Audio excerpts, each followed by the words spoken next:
everybody. I have been sitting here at my desk working, and I'm trying to make good my promise to add more videos on small business content. Shameless plug, like from my book Feral, even though this is the ugly one that was the proof cover, but you can find it online. It is basically broken into two sections. The first and larger part is on sort of self-development and getting into making your own brand and, working kind of, I hate the word side hustle, but kind of working while also having a life and a family that probably depends on you. And then the second half, and I may expand on this later in something else, is a real brass tacks. Here, I was going to show it to you. Practical indie business resources, product lines, email funnels, and becoming Lux online. And so, and this one didn't have, because like I said, this was the proof. There's actually, in the real book that you would buy, diagrams. I have journal prompts, diagrams, that sort of thing in the back in this section. Definitely covering, like I said, so you can see these are the things that I definitely think would help you right off the bat. But what I have been most working on here lately, that I have personally really seen an improvement with my own website. As y'all may know, I had kind of rebranded when my book came out, and pretty much made Crafty Housewife Yarns kind of my fiber arts yarn line. But I did rename my website to Feral Scene, because I wanted something that was not fiber art specific, and that was more like art scene, feral scene, went with the book. I don't know, it was just kind of ambiguous. At this point in time, I felt like all of my branding had been so specific that I wanted something a little bit less specific that could grow with me a little bit more. So anyhow, I digress. Point is, I've been kind of retooling the back end of my website since then, just to make sure all the links are working and all the back end stuff is working and that all of these things are good, which have brought me to one of my favorite pastimes and nerdy obsessions, which is SEO. So you may not know what SEO stands for if you are new, or it may be one of those things you've heard of and then you've kind of like and not really wanted to do it. I personally love SEO. It stands for Search Engine Optimization. And I don't know, I have a whole section in my book called Technology for Good. And I don't know, especially if you want to work online, which working online definitely gives you the flexibility that I really love. Because, let's face it, if I had to leave here and go to a physical place, that would make doing the thousands of other things I'm doing throughout the day, either for myself or my kids or my husband or whatever. Any of you that have little kids know how much they want you at elementary school 24/7. It's like a whole other job, the amount that they want you to be chaperone mom, room mom, all the stuff. And I'm terrible. I don't even do half of it because I'm busy. But working online gives you the flexibility to kind of do both. If that sort of thing is your sort of thing. With me, I'm kind of selfish. I want to go to yoga. So, anyhow, my selfishness aside, search engine optimization is basically helps. Think of the Google bot. You hear that? It sounds like a robot. I guess it is kind of an imaginary robot. But basically, search engines, not just Google, crawl the back end of all of the internet. And so when they get to your website, you want to basically have your website impart the right information to search engines of like, hey, this is what my website's about. So, if you sell hand knit socks, but the back end of your website is all talking about I don't know, things that don't say hand knit socks or best fitting socks or that sort of thing, then Google's may just see a bunch of stuff like red, blue, large, medium, lots of things that could mean lots of things, which will help you not necessarily rank well as far as findability. And you can either get traffic that you paid for or you can get traffic that was free. And I like getting traffic that was free. I do occasionally run some ads here and there. I have experimented with running ads on Pinterest. I've experimented running ads on Facebook, which is generally everybody's favorite. I don't know. I have mixed feelings on Facebook ads. That could be a whole nother video. But Obviously, getting traffic, sorry, my brain cut off there. Getting traffic that you didn't have to pay for is obviously, going to be better. So that's always my goal because I'd rather spend money on other things. So, what you want to do is for SEO, you want to figure out exactly what it is. And this is where I feel like it's kind of changed over time. And I've really been enjoying kind of retooling the back end of my website. The general idea that I was taught years ago, and I think I have another video on here somewhere, is that you wanted to shoot for long tail keywords. Long tail keywords being best tall socks versus socks. Socks is a keyword, but best tall socks is going to be a long tail keyword. So somebody that is looking for a specific thing, or alpaca fiber socks or hand knit socks, those are all very descriptive long tail keywords that somebody that was looking for exactly what you are offering would type in.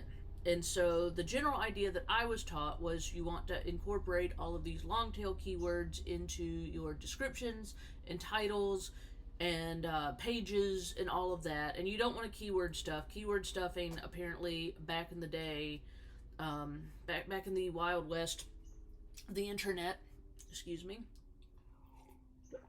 people used to do keyword stuffing, which is where you would basically take best alpaca socks and code it, excuse me, in the back of your website, or just like obnoxiously, just kind of over and over and over and over repetitively to get you to the top of Google. And Google obviously doesn't want to be promoting some sort of shady website that's not actually the best website, which is great. Thank you, Google. So they are always trying to promote the best website, what they think, the robot thinks is the best website on each particular topic, versus whoever just stuffed the long tail keyword in there the most times, because we're assuming that's probably not actually the best website. So this is great. This is good news for those of us who are not, being shady and just trying to get to the top. So the idea is that you want to organically and naturally have those keywords in your image descriptions. So when you upload images to your website, you don't want to just have like JPEG 592. You want to change JPEG 592 to best alpaca socks. And if you have a blog section, which I guess I should do a whole nother video on that, highly recommend having a blog section. You would want to maybe blog about why alpaca yarn made the best socks in your opinion, and how conveniently you sell alpaca socks. Or tips for picking the best color of alpaca socks, or why, you can see how you can go with that. So you would use that in a blog. You could use that in your titles for the clicking navigation, and then obviously in your listing titles. So that is some good examples of how to use long tail keywords in a non-obnoxious way. What I have recently found, and I'm going to try not to let this video get too long. I'm trying to do multiple shorter videos versus one really long video, because, who has patience? Not me. What I have found that I feel like has changed since maybe some of my previous videos, and definitely since I had originally set up my website, is with the rise of AI, especially in AI search, which I use all the time, and I think we all use all the time without realizing, and it always makes me laugh. My girls are constantly asking Siri things, and then she answers. But like, for example, you may have noticed that if you're in the middle of cooking something and you forget how many, sticks of butter go in these biscuits or whatever, and you say, and God, she's probably going to answer me, so I'm going to try not to say it so she doesn't answer me. But if you search on Google, especially if you say, hey, you know who, how many cups of flour go in these biscuits, whereas you used to get like a list of search results, and it would say something like, here are some search results that might help you. It's really going to now, and not with all searches obviously, because like they're not converting it, but I've seen it going much more in the direction of, if you ask that question, it would speak back to you, or it would give you a blurb from someone's recipe or website or whatever that would be like, according to Pioneer Lady, you put 3 cups of flour in traditional biscuit recipes, so that's something I have noticed that's different, was if you can incorporate in your blogs or listings, I guess I'm talking about blogs, but in your website, copy. When I say copy, I mean like written text that would answer specific questions that people would have, like how many cups of flour go in these biscuits. Then that's giving the AI search in Google, and I'm guessing other search engines as well, it's basically presenting it to them on a platter of like, hey, here's an answer you could use. Because that's what they're trying to do, is they're trying to get the best spoken out, concise but informative answer to give people. So if your website is providing that, then it's going to get people sent to it. Like, you're automatically on the top of Google. And I found this out. One, just because I'm nerdy and I pay attention to these things, but also because I had, like I said, I have a fairly prolific blog at this point in time. I dare you to find somebody with a longer blog. I don't know, there's probably out there, but my blog has been blogging for a long time on the fiber arts and craft indie business sort of things. And one of my, forever ago, that I'd forgotten I'd even written until I started getting hits on it, was a blog about the difference between superwash and regular merino wool. And I mean, honestly, I didn't even think it was that great of a blog. I mean, it was a good blog. I'd made a video about it, and I honestly think the blog was pretty much a transcript, because I am not the world's best speller, so I think I'd honestly been lazy, and it was like a transcript from a short video I'd made going down the difference with spinning fiber braids between superwash merino and non-superwash merino. And for those of you who are not in the fiber arts and don't remotely care about that, I won't bore you with it, but it's a very niche topic, and I covered it, and apparently I did a good job of covering it. And even though I mean, it was not fancy, literally a transcript of me talking about this topic, it must have answered this very niche question well. And so I started noticing on the analytics, which you should do, check the analytics on your website. I'd started noticing that this one random blog post was doing really good. And I'm like, I have an email. It's usually I write a blog post and I email it out to everybody. I'm like, hey, I wrote a blog post. Or it might end up on like Pinterest. I do put things on Pinterest and Facebook and Instagram and all the places. So usually it kind of peaks and then it kind of dies down. And this one I'd written forever ago and even forgotten I'd even written it. And it just kept getting more and more and more traffic. And I'm like, well, what the, And so then when I searched what the term was, because on the back end of my website I could see what Google search terms were coming in, and it was like superwash versus non-superwash wool. So I searched that term, and lo and behold, the AI answer was mine. And so that's why I was getting so much traffic on that one without me even being aware or promoting or anything, was that my answer from my stupid self talking and then just transcripting it, what they considered the best answer on this really niche, weird topic.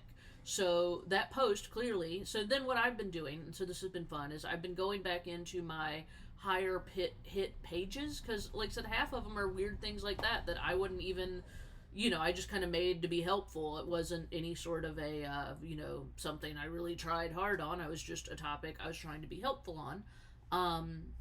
So I've clearly gone back in, and I think I changed some of the pictures, and I wrote some more information with like complete sentences, and spiffed it up a little bit just so that it would be, since people were going there, more helpful and make me look like I was maybe smarter than it was previously making me look, even though I guess I must have been looking smart enough. So that is my example on, I feel like you need to not just be looking for long tail keywords, but you need to be looking for how your website or your business can be conversationally answering questions, especially if they're kind of niche, weird questions. I mean, I don't know what you're doing. I'm only into what I'm into. I mean, my daughter, my oldest one, is like the queen of all the crafty things. I mean, I'm sure no matter what niche you're in, there's probably some sort of question on why to use this type of clay bead versus that type of clay bead, or, why horses like this versus that, or why you should go to Disneyland versus Disney World. Whatever it is your thing is, I'm sure there are some conversational ways that you can answer that question for people, and make sure that you are then getting that on your website so that can get back out. So I think this has been a long enough video, and I have to go pick up the groceries, if we're being really honest. So I have to go get the groceries. But anyhow, shameless plug for my book. Please go check it out. It's on Amazon, and if you have Kindle Unlimited, you can read it for free. So, even better, you can read it for free for you. But it is downloadable, or obviously a physical book. And like I said, if you have any interest in small business, indie arts, working for yourself, getting going, you just had kids or had some sort of major life change and you're trying to find yourself, I put a lot of stuff in here. Occasionally, I read back through it and I'm like, dang, I would like this book if I hadn't written this book. So anyhow, shameless plug for the book. Please go check it out. I would appreciate it. And if you've already read it, if you could write a good review, I would really appreciate that. So anyhow, hope those SEO tips helped. And that was just what I've been working on. So I will, I feel like I have at least 3 other topics I'd like to talk about off of that topic. So if you'd like to hear more stuff like this, please let me know.